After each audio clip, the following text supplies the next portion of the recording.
ওচৰত হাৰ মানি ককায়েক মাধুৰ্যৰ কাষলৈ গলগৈ নলবাৰীৰ মৃদু মুদ্ৰা।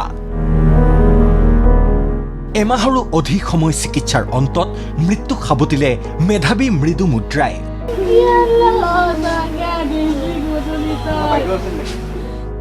ৰাজহাড়ৰ দ্বিতীয়টো অস্ত্ৰোপচাৰৰ পাছতেই ক্ৰমাৎ অৱনতি ঘটিছিল স্বাস্থ্যৰ। ৰজ আলীৰ সহযোগীক শীঘ্ৰেই গ্ৰেপ্তাৰ কৰি চৰম শাস্তি প্ৰদানৰ দাবী নিকট আত্মীয়ৰ। 31 মে 2026 ৰাজ্য কঁপাই যোৱা সেই ঘটনা সংঘটিত হৈছিল নলবাৰী চহৰৰ গংগাপুৰত। লাভ জেহাদী ৰজ আলীয়ে হানি খুচি আক্ৰমণ কৰিছিল মৃদু মুদ্ৰা ডেকা আৰু ভাতৃ তথা ছাত্ৰনেতা মাধুৰ্য বৰ্মনক। ৰজ আলীৰ আক্ৰমণত থিতাতেই প্ৰাণ গৈছিল মাধুৰ্য বৰ্মন নামৰ ছাত্ৰ নেতাগৰাকীৰ। প্ৰথমে মাধুৰ্য বৰ্মনৰ মাহীয়েকৰ জীয়েক মৃদু মুদ্ৰাক আক্ৰমণৰ লক্ষ্য কৰি লৈছিল ৰজ আলীয়ে। কিন্তু ভগ্নীৰ প্ৰাণ ৰক্ষাৰ চেষ্টা কৰা মাধুৰ্যক ৰজ খানে ওপৰজুপৰি আক্ৰমণ কৰি হত্যা কৰিছিল। নলবাৰী চহৰৰ পৰা কিতাপ কিনি স্কুটাৰেৰে ঘৰলৈ উভতাৰ পথতেই সংঘটিত হৈছিল সেই ভয়ংকৰ ঘটনা। ঘাতক ৰজ আলীৰ চোকা অস্ত্ৰৰ প্ৰহাৰত গুৰুতৰভাৱে আহত হৈছিল এইগৰাকী মৃদু মুদ্ৰা ডেকা। সংকটজনক অৱস্থাত ছাত্ৰীগৰাকীক ভৰ্তি কৰোৱা হৈছিল গুৱাহাটী চিকিৎসা মহাবিদ্যালয়ত। এমাহৰো অধিক সময় চিকিৎসাৰ অন্তত অৱশেষত শুকুৰবাৰে পুৱা নিয়তিৰ ওচৰত হাৰ মানিলে নলবাৰীৰ ৰাজপথত ভয়ংকৰ আক্ৰমণৰ বলি হোৱা মৃদু মুদ্ৰা ডেকাই।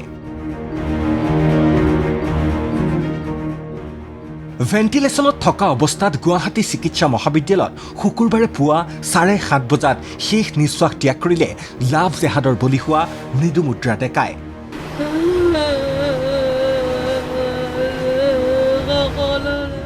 প্ৰথমতে শুনক GMCHৰ অধীক্ষক দেৱজিৎ চৌধুৰীৰ এই ভাষ্য।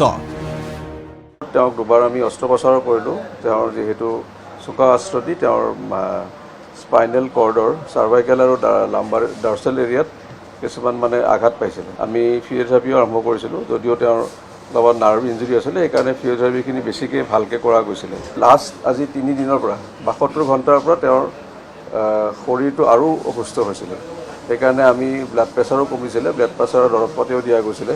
আৰু ৰাতিপুৱা কাৰ্ডিয়েক এৰেষ্ট 2টামান মাৰিলে 7:30 বজাত তেওঁক আমি মৃত্যু বুলি আমি ঘোষণা কৰিলোঁ।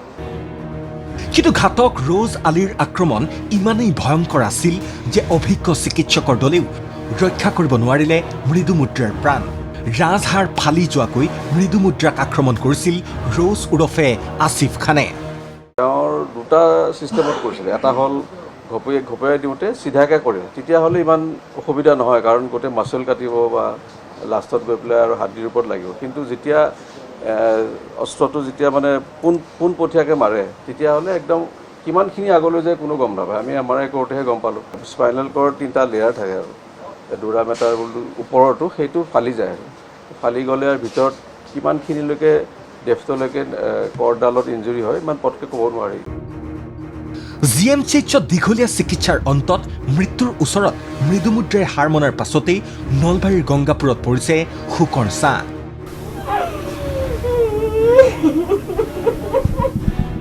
শোকত ভাঙি পৰিছে আত্মীয় স্বজন, গাঁওবাসী।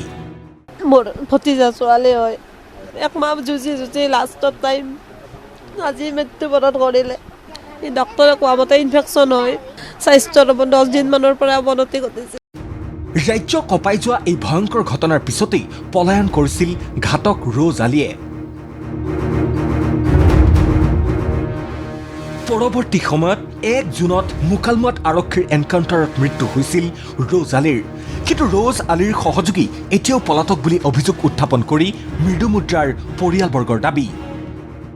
আজি এমাহ অন্তজোৰাত তাই যিমান কষ্ট খাই মৃত্যুবৰণ কৰিছে, মই ভাবোঁ ৰজ আলীয়ে তাইক যেনেকৈ হানি খুচি হত্যা কৰিছে, মাধুৰ্য বৰ্মনক যেনেকৈ হানি খুচি হত্যা কৰিছে, তাৰ লগত থকা ব্যক্তিকেইজনকো প্ৰশাসনিকভাৱে হওক চৰকাৰীভাৱে হওক সিহঁতক উলিয়াই আনি সিহঁতক হানি খুচি হত্যা কৰিব লাগে মই গুলিয়াই এনকাউণ্টাৰ কৰিব নালাগে সমাজ ব্যৱস্থাত এখন ৰাজহুৱা ফিল্ডত সিহঁতক হানি খুচি হত্যা কৰিব লাগে বুলি মই ভাবোঁ মোৰ নিজা চিন্তা লাভ জেহাদৰ দৰে ঘটনা নলবাৰী জিলাত বুলি নহয় গোটেই অসমত যাতে নহয় তাৰ কাৰণে মই অসম চৰকাৰক অনুৰোধ জনাম ইয়াৰ লগত থকা জড়িত যিকেইজন ব্যক্তি আছে তেখেতসকলক উলিয়াই মানে যিকোনো প্ৰকাৰে বিচাৰি উলিয়াই হত্যা কৰিব লাগে বুলি মই অনুৰোধ জনাইছোঁ সৰুৰে পৰাই শিক্ষাৰ ক্ষেত্ৰখনত আগ্ৰহ আছিল মৃদুমুদ্ৰা ডেকা